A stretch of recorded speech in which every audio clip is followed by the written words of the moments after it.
Connecting with Purpose is about doing what matters most in a time when our families, workplaces, and communities need us. This show from Purpose Views presents honest conversations about what's possible when we invest in helping our people be their best, purposeful selves.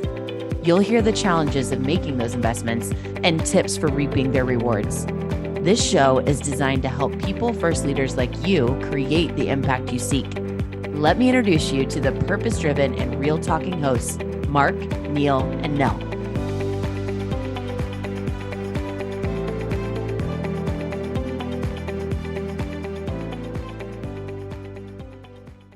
Hello everyone, welcome back to Connecting with Purpose, and I'm really excited to have Michael Goebel, who's the Chief Executive Officer at Parker Adventist Hospital, just down the road from me here in Denver, and he's got a 40-year strong career as a healthcare executive, and so Michael's had all sorts of different contributions to that, from guiding strategy and ultimately trying to optimize results from both a safety perspective, quality care perspective, as well as obviously financial outcomes that are important to enable hospitals to survive and thrive. But Michael's real focus is, and he would call himself as a culture fanatic, and he's been really dedicated to building transparency and trust by engaging, connecting and building relationships with the folks that he works with, to create an atmosphere ultimately of accountability, engagement, and creating opportunities for people to grow.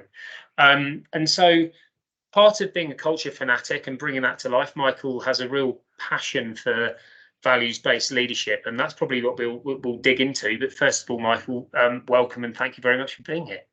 Yeah, thank you. I'm very, very glad to be with you, Mark. I'm really looking forward to this conversation and to dive a little bit more into this values-based leadership. I guess when you look at that from a personal perspective, how do you feel those values kind of show up, or how do you exhibit those values as the best version of yourself?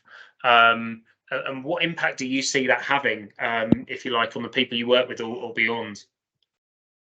Well, I think, to me, in drawing the conclusions of my career, I think one of the best situations you can be in is having values alignment. And so creating a culture that is strong and is something people want to work in is, I try to exemplify what I would say is impeccable integrity, which leads to trust and building a high trust environment, being transparent, and really those are some of the values that I try to live and demonstrate every day.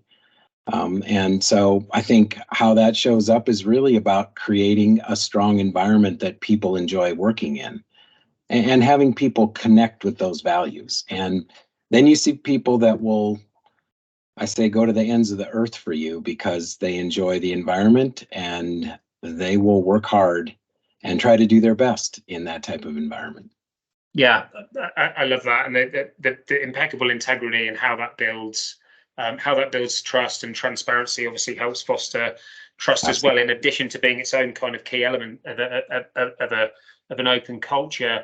And we look at values as being kind of a foundational component of purpose, of people's like individual purpose, of how they discover their purpose. If you were kind of boiling down the elements of, if you like, impeccable integrity and sort of when you're at your best and making the most difference, like what does that mean to you from a purpose perspective? Well, I think, having organizations reach the pinnacle of achievement, whether that's quality, financial, or any other metrics. To me, how that shows up is really strong cultures help organizations reach achievement that I don't think is possible without it. I mean, if you don't have a strong culture, I've worked in dysfunctional cultures, and it affects how hard you want to try, and just trying to do your best is impeded when you're in cultures that are dysfunctional, people who have self-interest or people who have values that you don't align with. I worked in an organization for 2 weeks where my superior asked me to lie. And it's like, I can't do that. And I didn't do that, but I just think the strength of strong cultures based on values, people feeling like they're living their purpose, will outperform an organization that doesn't have that every single day. Yeah, completely agree. And I think there's this really magical element to how you can encourage, support, guide people in living their purpose in a work environment, which a purpose you live in all areas of your life, right? And you Right. apply it differently in different areas. But understanding that about people, and aligning that to the values and enabling people to really be at their best to make the difference they want to make. And obviously, you're in this very much a service-based, caring, compassionate industry, and I would imagine that brings a lot of sort of passionate and impactful people there, but that by definition probably are able to align with their purpose. But that brings up a point, the dysfunctional cultures, where probably there's elements of reference to purpose, but actually no, that isn't. And we like to kind of call the BS on this a little bit, especially as purpose has lived a lot of its time in the marketing space. Right. From a people perspective, from a values perspective, what is purpose not? Like when you hear someone say it and you're like, no, that is not it. What's purpose not to you? Well, whether it's purpose not or things that impede people feeling like they're living their purpose and living their best life, to me, is people who are asked or try to change who they are to please others. And being in that's an uncomfortable situation, I think, when you feel like, you're built one way, but to survive in an organization or in a particular environment, you have to try to change who you are. I think compromising your values is not living purpose, um, and or experiencing, going on a little bit of what I said before, experiencing a misalignment. I mean, whether it's being asked to do something you just fundamentally don't agree with, but people's jobs are on the line, and so sometimes they compromise and they make a change. And I say you don't sleep very well when you do that. The best sleep I get is when I live the values I have and I don't compromise that for anything or anybody. Yeah, yeah. I mean, I love the value of the alignment, and that values help you articulate your purpose, but they're also how you bring it to life, right? Sure. And it has to be authentic. It's got to be inside out, and it's got to be aligned. So I 100% agree with those three. And so when you think about environments that you've been able to really embrace, that, if you like, that individual purpose, and align people's values and align their passions and align, if you like, make meaning of the work they're doing to optimize their performance. What have you seen? What have you seen that's worked? How have you been able to do that? Whether it's giving examples or just speaking some of the best practices.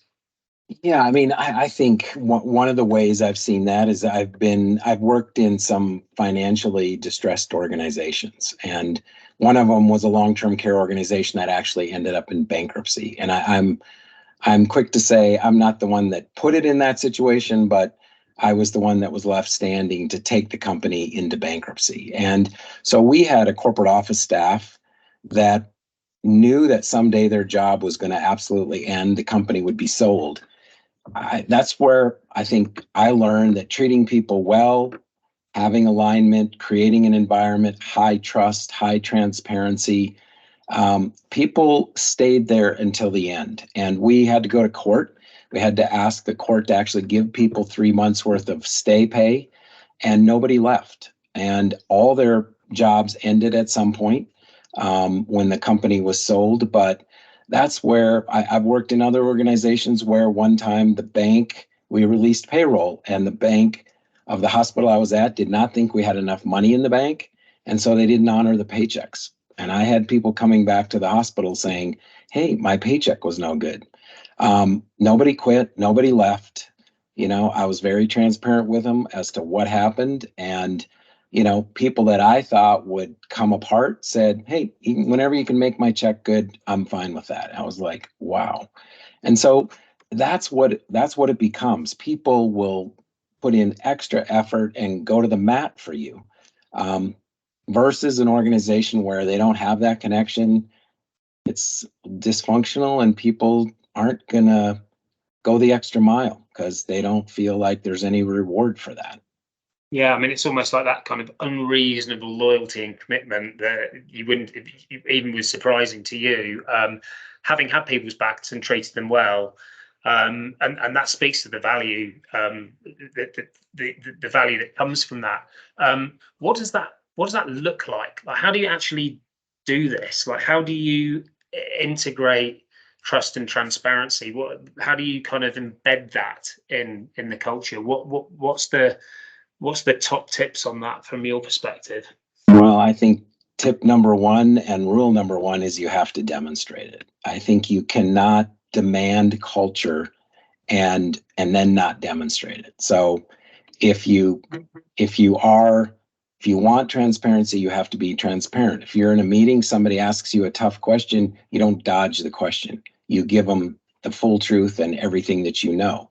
And that builds trust. It's treating people well.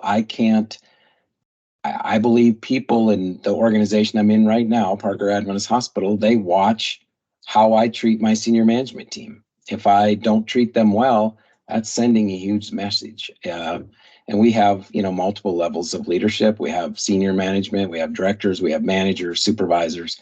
And so people observe what you do and they watch everything you do. And so the key to me is demonstrating trust, transparency in every interaction, being upfront with people. Sometimes that means you have to deliver bad news. The other piece of the coin, I think, is also holding people accountable. If I witness someone who doesn't treat someone very well, I'm probably going to call them on it and say that you could have done that better. And people start to follow, and model the behavior they see. Got it. Yeah, I mean, 100% agree with the whole modeling in terms of both kind of what you say and what you do as a leader, and the significant trickle down that can have. It's good or bad, right? And I not to call out any one sector, but there's been a few issues in the banking sector, right? And not just recently, but like 15 years before, and so on and so forth. And you just wonder how much some of these things are being modeled. And in your world, where, if you like, literally people's lives are on the line, I've got to imagine that kind of amplifies the importance of not being able to hide behind some of these values and behaviors, and the accountability kind of elements there. Thinking of trust is such a core piece to you. Like, what are the elements of trust then? Like, how do you model trust? How do you build trust? How do you foster trust? What makes that up for you, and what behaviors kind of help build that amongst the employee base?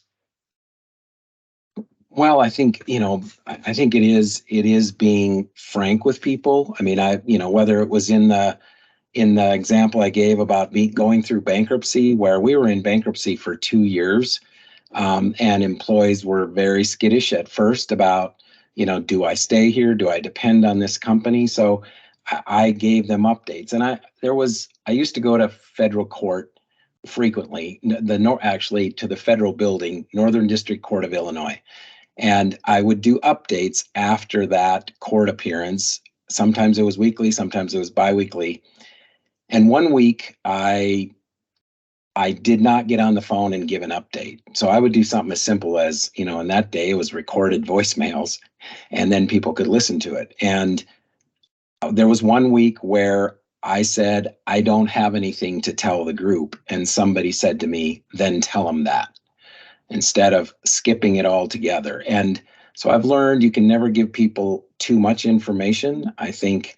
So it is modeling, being frank, being upfront, never withholding information if you absolutely don't have to, so that people don't feel like the next shoe is going to drop and they have no idea when that's going to happen. Because I've been through financially distressed times where it's like people hung on every word.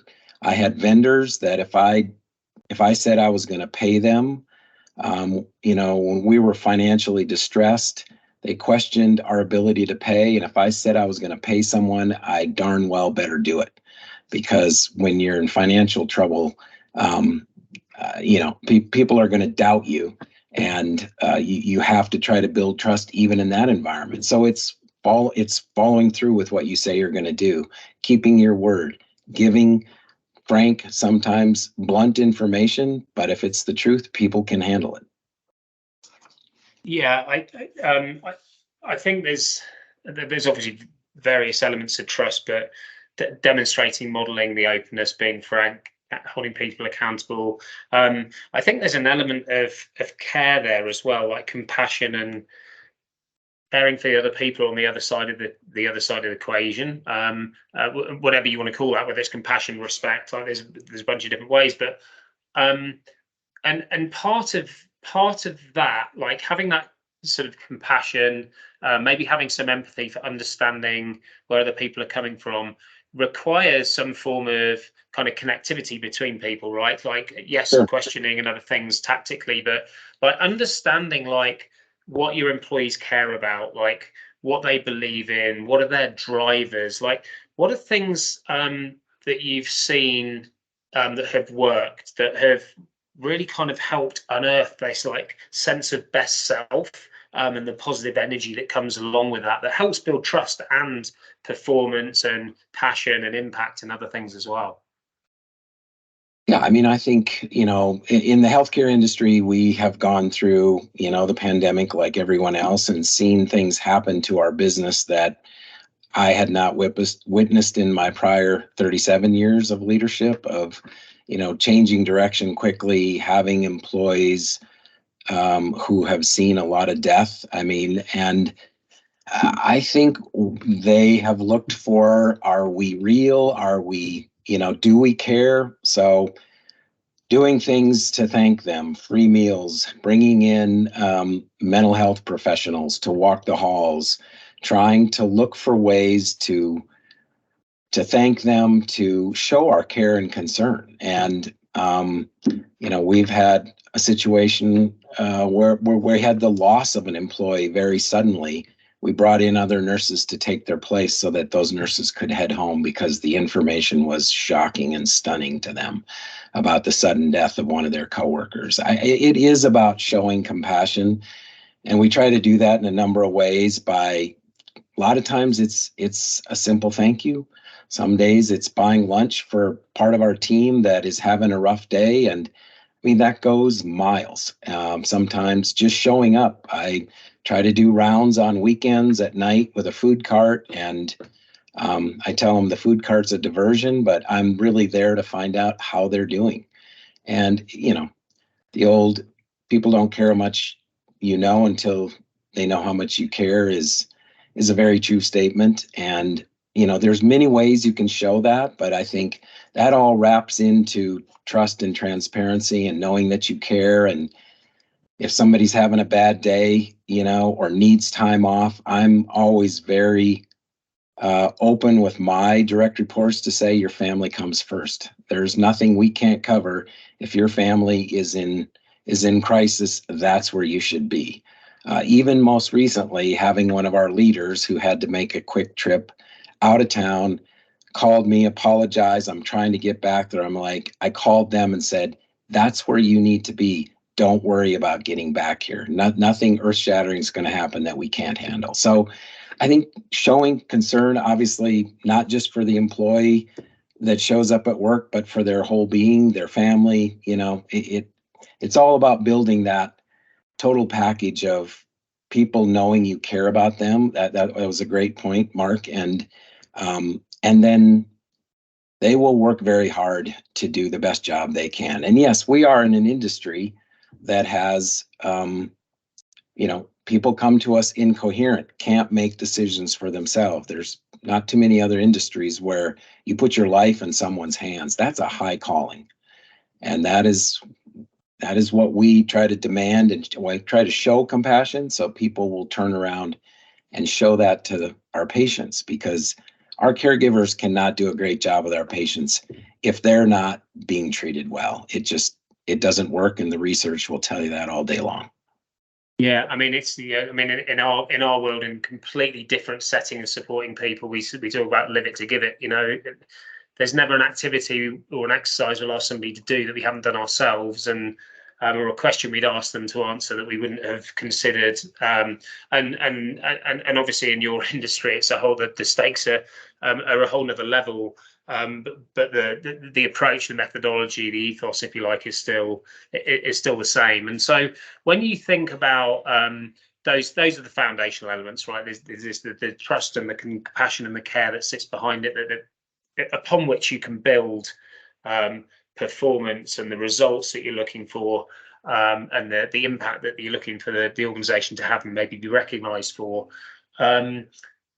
What are the missing? What's missing? Like, and in real life, if you like what are some of the hurdles or the challenges ahead that kind of get in the way of you being able to really nurture and support your people and being at their best?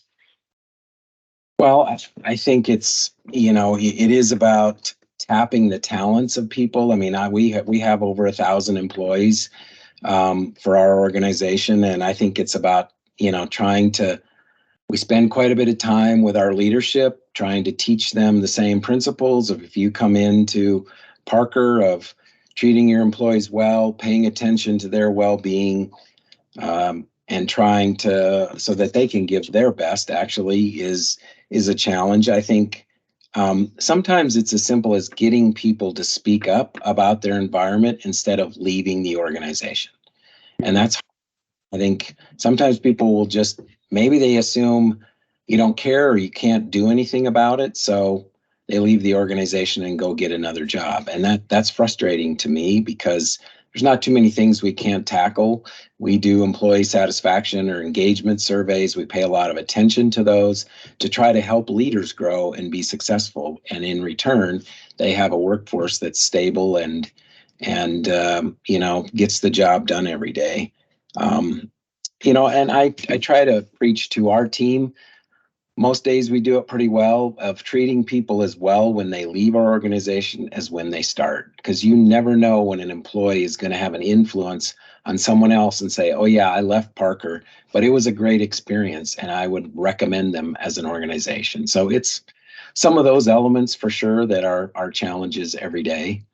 I also preach to our staff the mom test. And, in our industry, it's about treating every patient the same way I would want my family to be treated, because I have been a patient. I have been a patient at Parker, and I've had my family here, and you never know who you're taking care of. And so try to set the bar high to say, treat that person that you're taking care of like it's your family.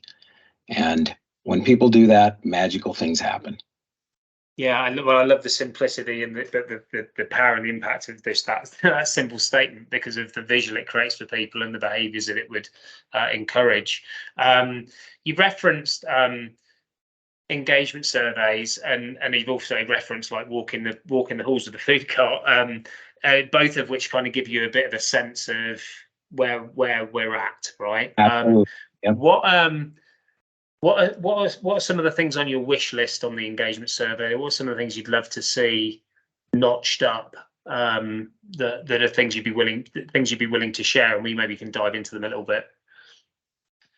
I think it's obviously there's a numeric score on the surveys, plus there's a lot of room for comments. So we'll get 1,500 comments from 600 or 700 people that take the survey. I think it is sometimes, I think people think they only can put it in a survey instead of saying, hey Mike, I wish you would do this better, or we're so frustrated with our teleboxes, our telemetry equipment, we could scream. And sometimes you read through the comments and you're like, well, you could have told me that in the hallway, but people, as no matter how hard you work on transparency, there's always a little fear of sometimes people getting somebody in trouble, or getting a leader in trouble. And and yet people will leave over sometimes the smallest things. So we take surveys routinely. Sometimes the leaders are like, oh, do we have to do another one? Even in sometimes when things are difficult, and people will say, is this the best time to take a survey? It's like, I don't think there's ever a bad time to know what your workforce is thinking and saying. And so I don't know if there's one thing, Mark. I think it's, sometimes it is that frustration of just getting people to say, hey, Mike, this is really bugging me. I wish you would do something about it. It's like, thanks for telling me. I would rather have people just be totally blunt than not tell me at all. Sometimes people will start a comment by saying, well, to be honest with you, it's like, I'm always honest. It's a matter of probably how frank I want to be with you. So I want people to treat me the same way. Just tell me what's going on, what's bothering you. And I think the more openness you can get, the lower your turnover is, the happier people are. And so probably if there's one thing, it's just getting that transparency in return sometimes. Oh yeah. And I mean, you've obviously spoken about what works on that. Like what are your ideas? Like what I guess what's missing? Why do you think it's not quite where you want it to be? Because obviously, like, it's being modeled, right? You literally like model it every day, and you, like you said, trying to support senior management with it, and so on and so forth. Where do you think some of the disconnect / opportunity is in that regard? I had somebody say very early in my career, who was a very astute CEO of a large health system, who said,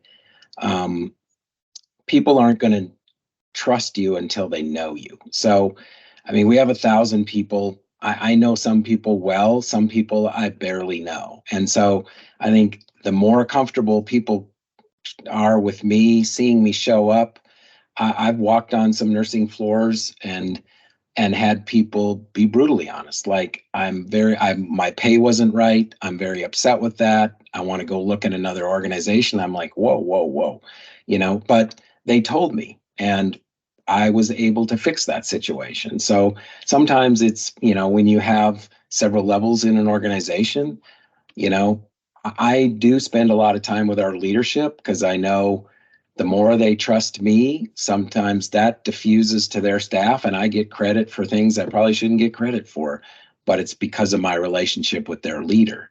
And so sometimes that's where I have to spend my time, because I can't spend time with 1,000 people every day. But that's something that I can always do better at, is getting to know more people, going and sitting down one-on-one and saying, tell me how things are going for you. And usually once you establish that relationship and people get used to you, their ability and confidence and courage to be more open with you goes up. Yeah, and I think that's hit the nail on the head, right, in terms of the multiplier effect through all of the multiple layers of the open-ended question being, how can we all get to know each other better? The answer to which is like different meaningful conversations, meaningful questions, therefore, and things that are relevant, but that help you get to know the person and their kind of what's driving them and what's on their mind in a way that seems relevant to the day to day. So that's actually a great one. We'll maybe we'll explore that one off camera a little bit, because there's a lot there, isn't there? But we'll do another episode on it. I wanted to move then from there into just kind of back to yourself a little bit now, actually, thinking about the sort of, if you like, the leading the legacy, and sort of the fact that legacy isn't necessarily this something that might be off in your retirement, but it's actually something you do every day, right? We're all throwing pebbles in the water, and there's a ripple from all of them, and we can throw in good ones or bad ones. So when you're kind of thinking about your legacy, we think of things in terms of this sort of me-we world, which is sort of saying, like, take a futuristic view of the impact that you'd like to have. How would you feel yourself if you'd kind of achieved that impact? What would you want the impact to be on the we, which are the people you surround yourself with the most? And if there's anything beyond that, kind of like whether it's the ripple effect, or your contribution to the industry and so on and so forth, but something that might be at the world scale, making a dent on that, what would be your kind of me, we, world aspirations from an impact perspective? I guess one thing would be, being known for someone, whether my values of integrity, high trust, transparency, and having people know that I created an environment that people wanted to work in. And ultimately, our industry is not always credited with compassion or, being a great provider of care. My goal every day is to have Parker be one of the best hospitals in the nation. And that's using some external benchmarks with organizations like Leapfrog, CMS, and 100 top hospitals.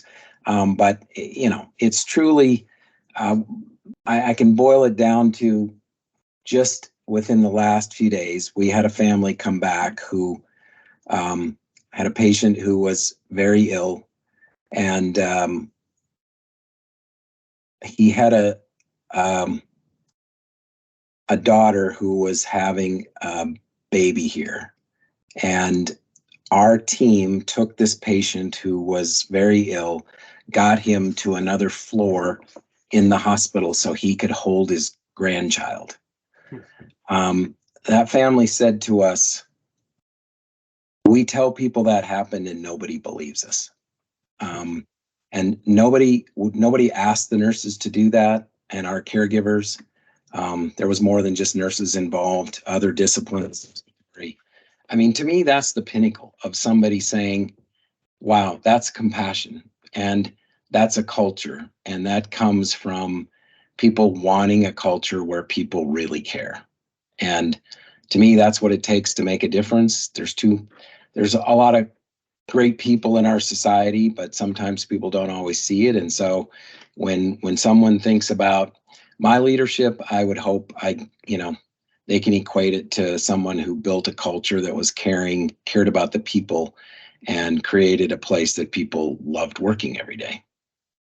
Yeah, I mean, that's actually a lovely thing to close on, because I think it speaks to just that one example there, right? As you said, it's kind of the pinnacle of care, and it speaks to all of the little things that you couldn't ever imagine, really, the impact that some of those little things can have. And I know it's not super little, right? There's a lot of logistics in doing what you just said happened, right? But the impact that it had was exponentially more than the logistics that it took. And the drive to do it is because they cared. And so that's obviously a really great example of your leadership in action, right? That isn't represented in an award; it's represented in a really powerful story.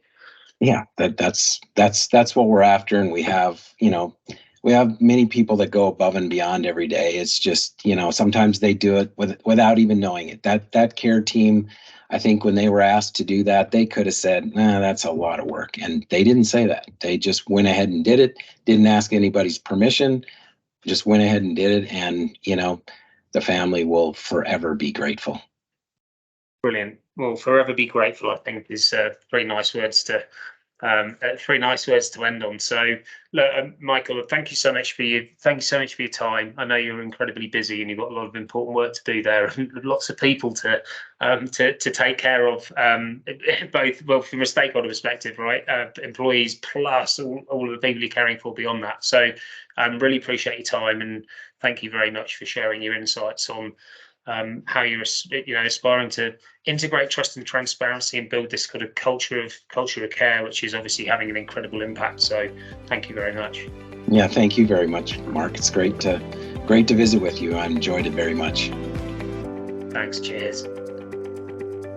We're energized about this journey and hope you choose to join us. Click the subscribe button now so you don't miss out on all the actionable wisdom to come.